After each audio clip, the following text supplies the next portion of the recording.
Did you know that where and how we age will completely shape our health, our independence, and even our sense of dignity? As the population gets older, we're facing a massive question. How do we create living environments that don't just care for people, but actually empower them to thrive? That's what today's conversation is going to be all about. Welcome to AI Powered Caregiving, where we're exploring how technology, innovation, and human centered design are transforming the way our society cares for older adults. Today's guest is a licensed assisted living director for Episcopal Homes in Minnesota, as well as a PhD candidate. So they're both an operator and a scholar. She's had a wonderful career in elder care since she was 16, and so she's really grown with the industry and seen it through many transitions. Her work is a powerful reminder that caregiving isn't just about what happens in a hospital or through technology. It's also about the environments we design and the communities we lead and build. Please welcome Jenna Killowy to the show. Thanks so much, Ashanya. Great to be here. I'm really excited, Jenna. We're going to talk through this podcast about approaching innovation and leadership challenges from your perspective as an assisted living director for Episcopal Homes in Minnesota. We'll talk about that a bit later, though, in the pod. I am first really curious and want to know a little bit about your career and your pathway. What's drawn you to being in this industry, to being in elder care since your teenage years? And also, if you could speak a little bit about the educational steps you've taken to support that, because I think it's really an important pathway for people to know that exists. Sure.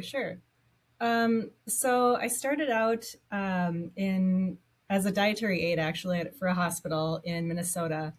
And my aha moment, I'm really lucky to know what I wanted to do from a really young age. It was this elder gentleman. I was bringing him his tray, and he asked me to put on his shoe, and I was just like, I loved it. I love helping him. And I realized I wanted to work with elders. So my path was kind of set from there.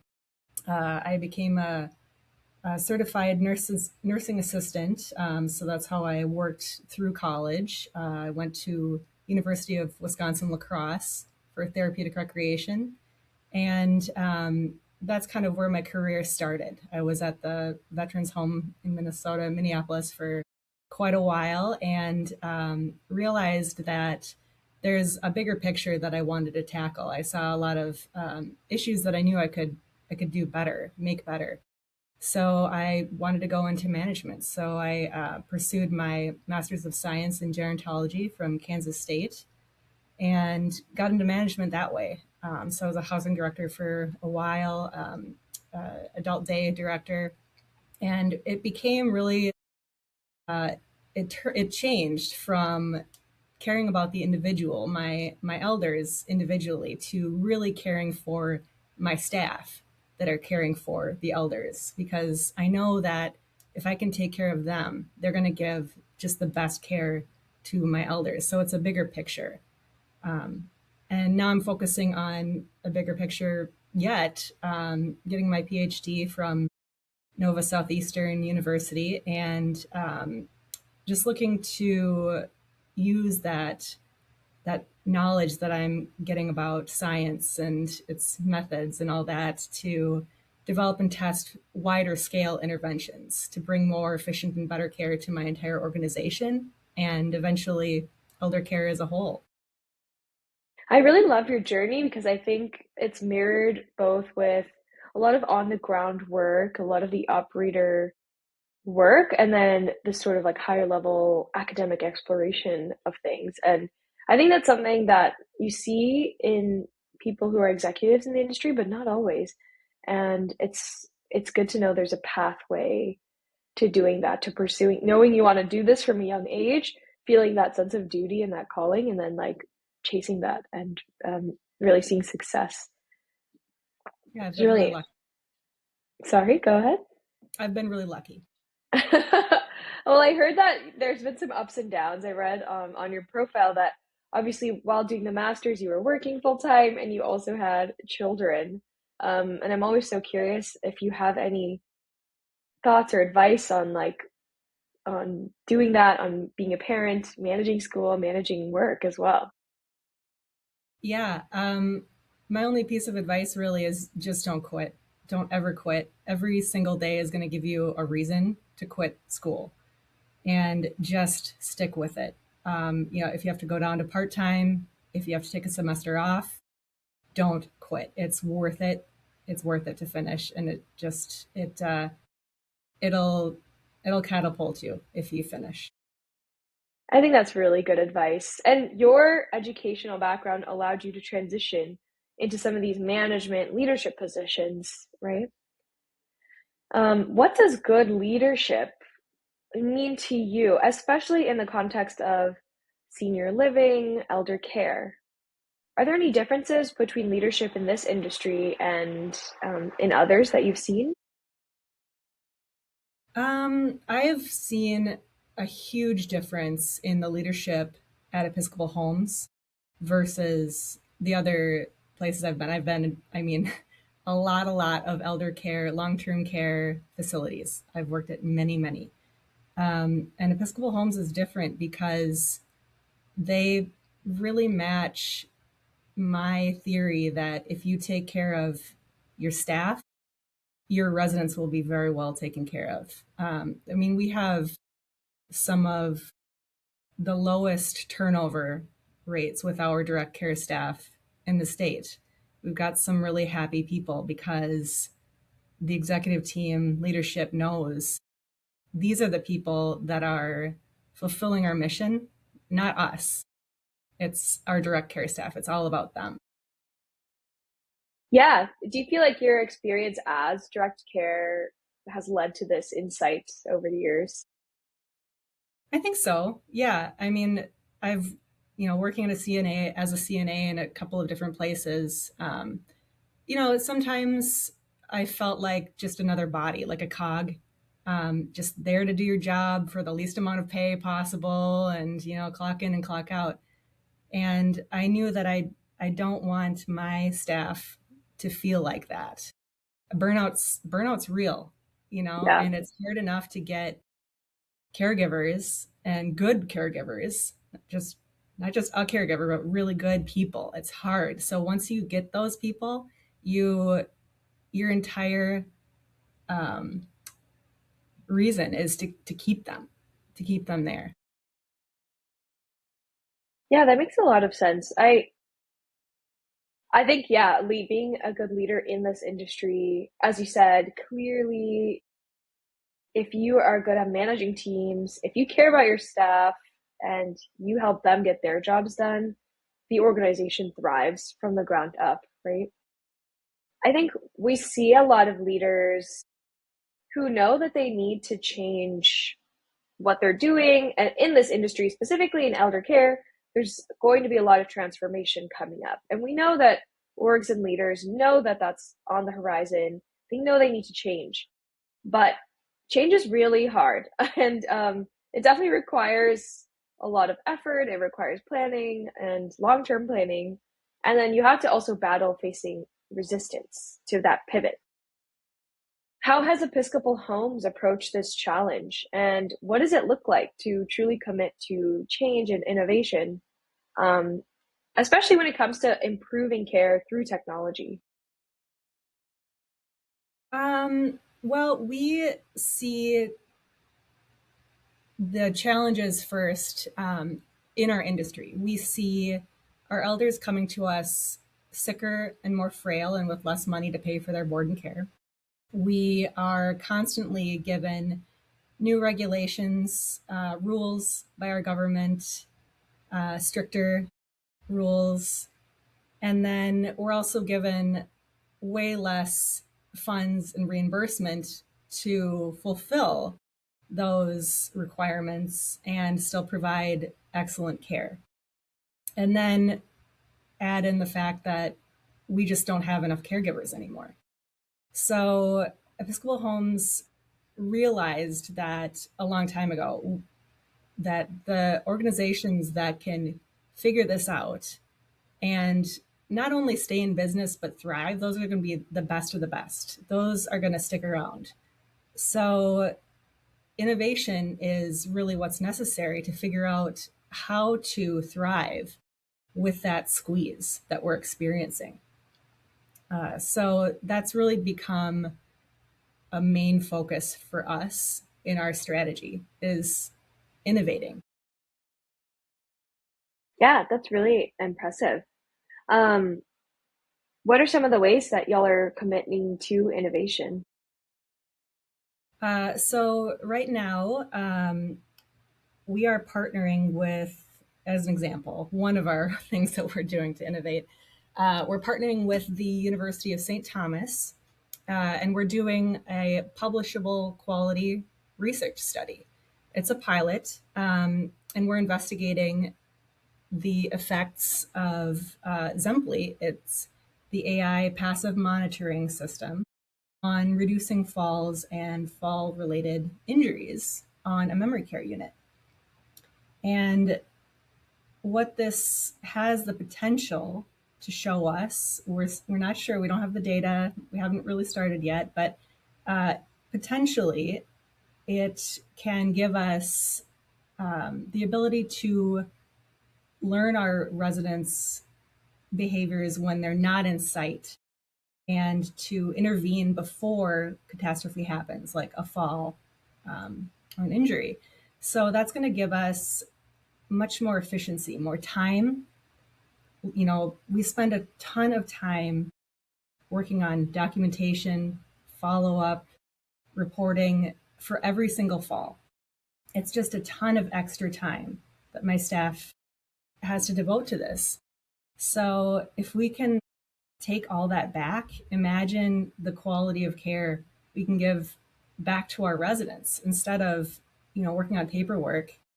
We can be holding hands and enjoying the beautiful day. So, I mean, that's kind of what we're hoping to see. And that's an example of, using technology, we're innovating.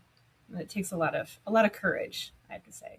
Yeah. So if I could rephrase, you're basically saying that with implementing new technology like Zemplee, but new innovative things, including the use of AI and just newer tech, you're hoping that this will help reduce some of the labor work of your staff, especially in terms of documentation, like what we'll call sort of like rote or um, quote unquote boring, but very necessary work. Obviously, we everything, you want to comply and document everything about every fall and contribute to both liability, but also the growing knowledge base about that person and about what's going on in their health. But we're hoping to reduce some of the pain of doing that with technology. I think that's great. And how do you think that'll help your staff with having a little extra time or a little less burnout by having to do these sort of tasks? I think it's again, it's that efficiency factor. You know, not having to do all that documentation, giving them a little bit more time, to really enjoy their jobs, remember why they're doing it is for the person, for the elder, not the paperwork. But I think it also shows that we're willing to invest in efforts to make their jobs better and easier. So I hope that that adds to the positive culture that we're building at Episcopal Homes. I mean, I think that's just so beautiful. In this day and age, you don't always hear about leaders caring about the lives, the efforts of the the people they're managing. And it's just this is such a unique perspective. I really hope people listening hear this and take this away because it is possible and it just creates as you said, there's lower turnover rates, which obviously is so high in this industry. There's much lower turnover here. And then as a whole, your company, your organization, every single person is able to move forward. It's really beautiful. What would you say to maybe operators who would come to you and say they have resistance to this idea? They are afraid of change. They're afraid of the efforts. Yeah, how what has enabled you with Episcopal Homes or the leadership of Episcopal Homes to move past resistance and commit to this mission of helping the org as a whole grow. Yeah, yeah. Well, I mean, there's two things really. I mean, because I had to pitch this too to our leaders to get approval. And it's two things. So if you think about technology advancements, 20 years ago, we were using paper charts. The electronic health record didn't exist. We're writing things on paper and hoping people read it and, or were able to read our handwriting. And now we're using electronic health records, which gives us instant access, gives patients instant access to their own records. And it's the norm, right? Well, 20 years ago, I'm sure the first electronic health record was resisted. It was seen as, dangerous, untrustworthy. And now look at where we are. So this is just a regular part of change, of advancement. There's going to be some pushback, but if it works, if it's really, if there's results, I think that's the important part of accepting it. So that's the second part is I had to, show, the numbers, the data, how much money do we spend extra every time a resident falls and every time a resident is injured? How much extra money do we spend on that? Things like that. Or let's say a resident gets injured, goes to the hospital, and doesn't come back to my facility. That's a ton of profit lost for our company. So giving them that data, I think that really solidified the idea and allowed them to give me permission to try this. And hopefully, we'll see some really great results with our study that'll just make it even that much easier. I'm sure you will. Let me circle back to that, where you said not only was there a story that you told, but you had data to tell that story. And I think that's a beautiful part of what's happening now with so many things being modernized and put onto the computers and put onto the internet is not only can you tell your story and be persuasive, but you can let the numbers do the talking for you. You can let the research do the talking and get access to that easily. That's amazing. Yeah, I'm really excited for this collaboration. Would you mention again what exactly the research study is and who we are working with to accomplish it? Yeah, we're working with the University of St. Thomas, just down the road from us. They're wonderful. We've done small projects with them in the past, but this is the first true scientific research study that we've done, well, ever at Episcopal Homes and in partnership with a university. So yeah, we're just really lucky that they were excited about it and willing to jump in to this with us to put their names on it too. Really blessed with that partnership and the possibilities that it's going to bring in later. I mean, there's so many opportunities now to expand this study, do more other studies, whatever. Sky's the limit now. Do you feel like doing things like this, like partnering with research institutes, will benefit your organization's name, brand, et cetera, in the long run as well? Absolutely. Absolutely. So here's the thing. We know that we do great things here. We know we do great work. Our residents and families know it. But outside of us, we don't, we're not really getting our name out there very well, and we want to share what we're doing, not only for our purposes, marketing is always good, but sharing our successes with other elder care providers, other long-term care facilities is only going to improve care, for every single elder that comes through anyone's door. So we really want to tell our story and share what we're doing with more than just our internal stakeholders. It's really important to share that knowledge. That's the number one rule with science, right? Is share the knowledge so people can stand on your shoulders and do more. And that's why I called you both an operator and a scholar. And I think it's really clear from our talk today that not only are you a wonderful manager, but you have a scientific oriented mind, a research oriented mind. And that's just clear. That's what you're bringing to the table. I have a few questions to wrap up, Jenna, because you are a scholar, I'm assuming that you may have some books or articles about elder care, caregiving, or AI and technology that you could recommend to me and to the audience. Sure. Yeah, I could go on about the journal articles to read, but that those can get boring. Um, so We'll I take always I'll have one or two. If you have any, or even the journal names, that would be great. oh always the American Medical Association. Read those articles, please. People, stop taking articles off of Facebook, posts from Facebook, from Google. Uh, don't don't take those as facts, please. Read your actual journal articles. That's the good stuff. That's been peer reviewed. But also, for those folks that are just wanting to understand more about maybe caregiving, dementia, that kind of thing, I always recommend the 36-Hour Day by Peter Rabens and Still Alice by Lisa Genova. That was also a movie. Read the book though.